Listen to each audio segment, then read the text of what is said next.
Taigi šiandien pirmoji paskutinio vasaros mėnesio diena, būtent rugpjūčio 1, ir mes pradedame dar vieną pažintinę kelionę, tikimės kupiną įspūdžių ir tam tikrų atradimų.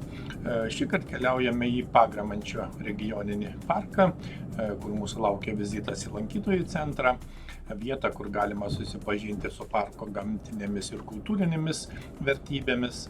Tačiau tikrasis kelionės akcentas taip pat įspūdingas apžvalgos bokštas, nuo kurio atsiveria įdomus įspūdingi slėniai, upės vingiai ir miškų horizontai.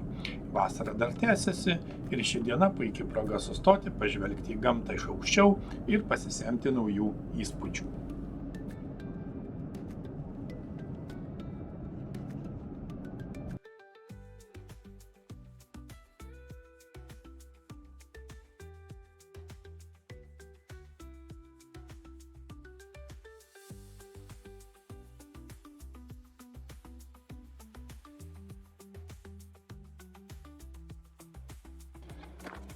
Taip, šiandien yra puikus penktadienis, mėnesio pradžia, rugpjūčio 1 diena.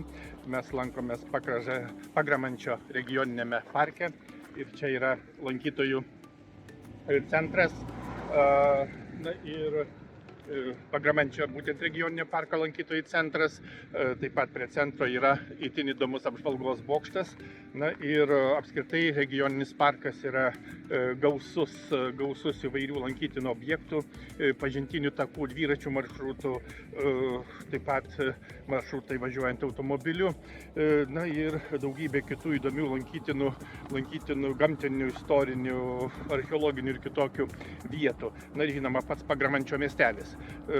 Šiandien mes apžiūrėsime lankytojų centrą, apžvalgos bokštą, ir toks yra šios dienos tikslas, taip pat galbūt aplankysime kai kurias kitas vietas.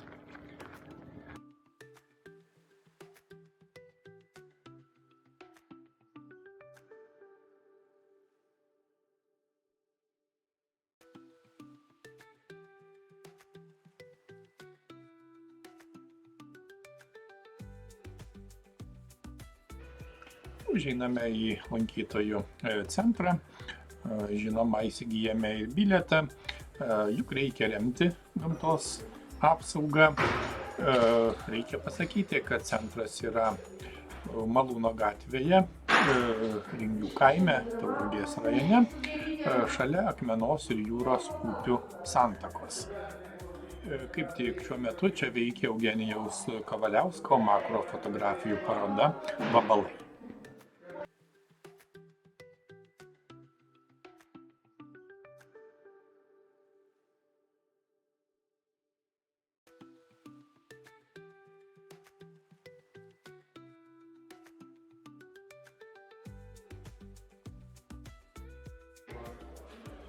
Kaip matome, čia galima apžiūrėti stacionarią ekspoziciją Almančios rėvos, skirtą regioninio parko gamtos ir kultūros vertybėms pristatyti. Žinoma, centre organizuojamos įvairios parodos, informacija suteikiama apie parko objektus, įvairius turistinius maršrutus. Taip pat galima užsisakyti ekskursiją po regioninį parką, įsigyti, žinoma, suvenyrų su saugomų teritorijų ženklų. Pagramančio regioninio parko lankytojų centras, kaip jau minėjome, stovi regioninio parko širdyje, būtent šalia Akmenos ir Jūros upių santakos. Ir lankytojų centre yra tikrai moderni, šiuolaikiška ir informatyvi ekspozicija.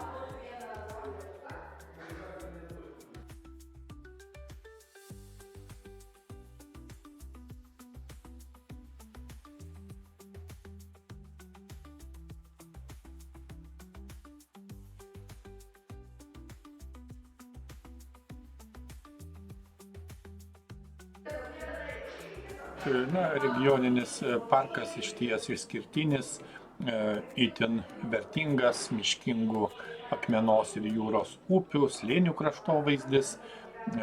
Išskirtinis šių slėnių bruožas rėvų gausa ir kabantieji tiltai. Čia taip pat gausu atodangų, įvairių skardžių, slėniuose veši natūralios pievos, taip pat slėnių šlaitai, galima sakyti, pasidabinę piliakalniais, pilkapiais, senkapiais, taip kad labai įdomu. Jau keletą kartų paminėjome žodį rėvos, taigi kas tai yra? Rėva suprantama kaip akmenų, gargždo sekluma ar nedidelis lenkščiai lygumų upės vagoje. Susidaro dažnai tose vietose, kur upė graužiasi pro moreninės aukštumas. Rieduliai yra paprastai upės erozinės veiklos produktai. Tokiose vietose upės tėkmė daug sraunesnė, rėvos be to trukdo upių laivybai.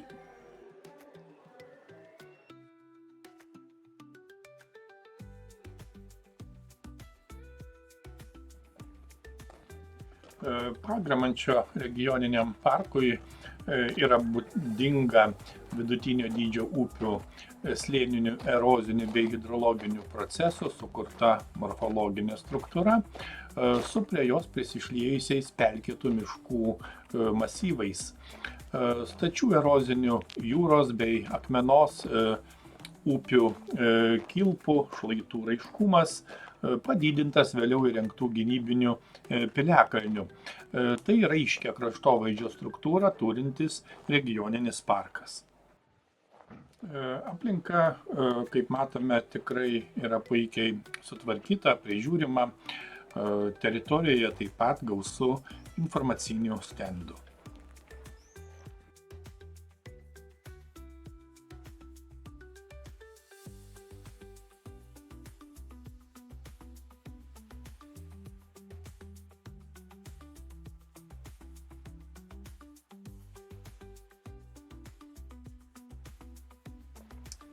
Taip pat reikia paminėti, kad Pagramančio regioninis parkas yra saugoma gamtinė, kultūrinė ir rekreacinė sritis, būtent Tauragės rajono ir Šilalės rajono savivaldybių teritorijose, dviejų savivaldybių teritorijose.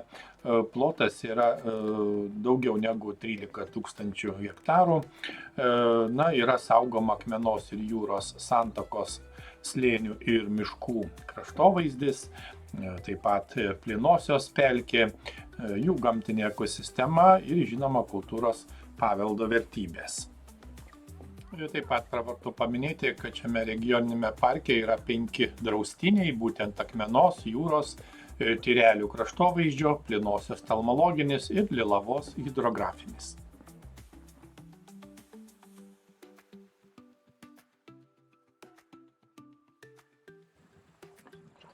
Lipame į apžvalgos bokštą, nors ir nėra itin aukštas, tačiau išties įspūdingas, tarsi koptume į dangų. Itin įdomu. Šis bokštas buvo atidarytas 2023 metais ir iš tikrųjų atveria puikią panoramą į akmenos ir jūros upių santaką. Kopianti 12 metrų aukštyje įrengta bokšto platforma, santaka apžvelgiama 3 lygiais. Ir šis 65 metrų ilgio tiltas regykla siūlo vieną įspūdingiausių gamtos stebėjimo patirčių Lietuvoje.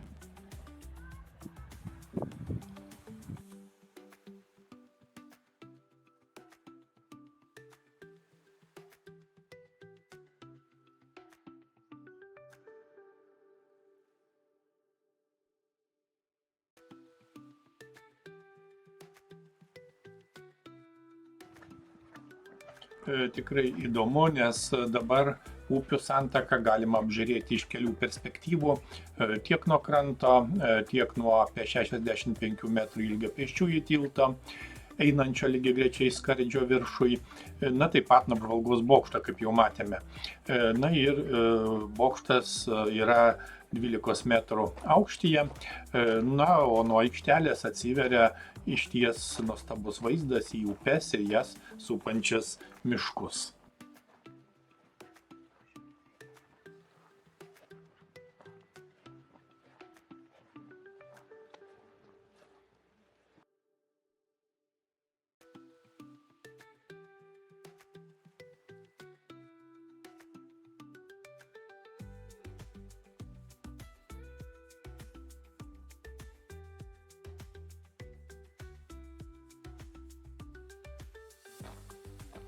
Kaip jau matėme, apžvalgos bokštas pasižymi išties modernę konstrukciją, kuri apjungia metalo ir medžio elementus.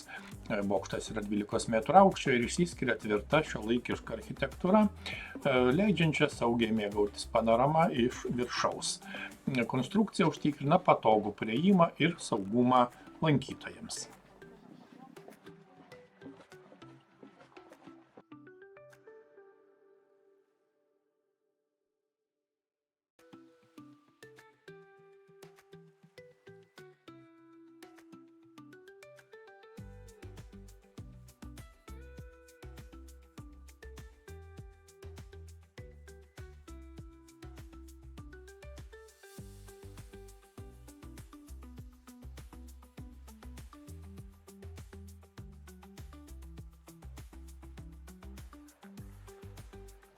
Tikrai sraunus Akmenos upės vandenys.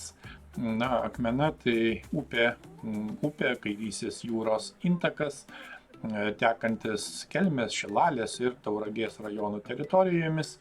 Įteka į jūrą žemiau Pagramančio, 70 beveik 2 km nuo jūros upės žiočių. Prie Akmenos beje yra tikrai daug įvairių piliakalnių. Beje, reikia taip pat pasakyti, kad Akmenos upė išties yra viena ekstremaliausių upių Lietuvoje plaukiantiems baidarėmis.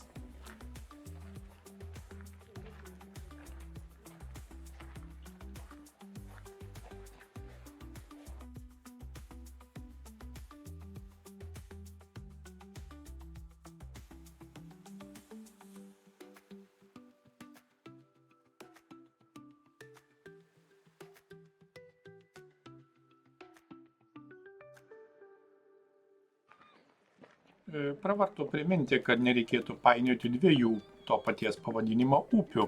Akmena arba Danė taip pat yra upė vakarų Lietuvoje, Kretingos ir Klaipėdos rajonuose bei Klaipėdos mieste.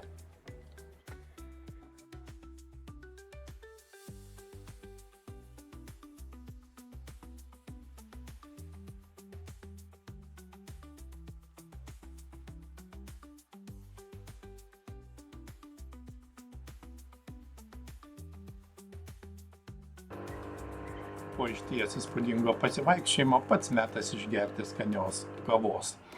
O jos čia beje yra visokios.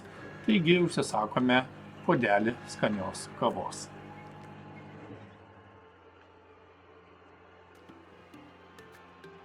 Ačiū ir viso gero.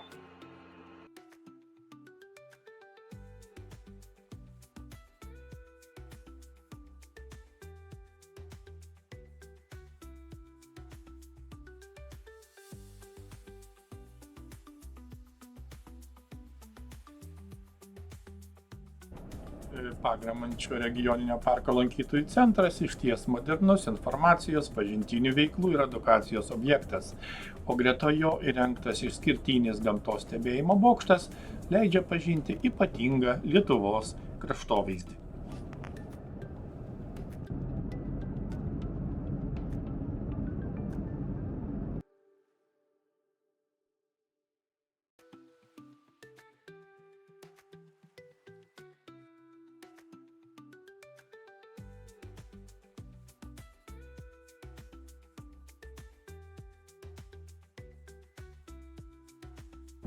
Ši trumpa pažintinė kelionė paliko ne tik vaizdų, bet ir prasmės kupiną įspūdį.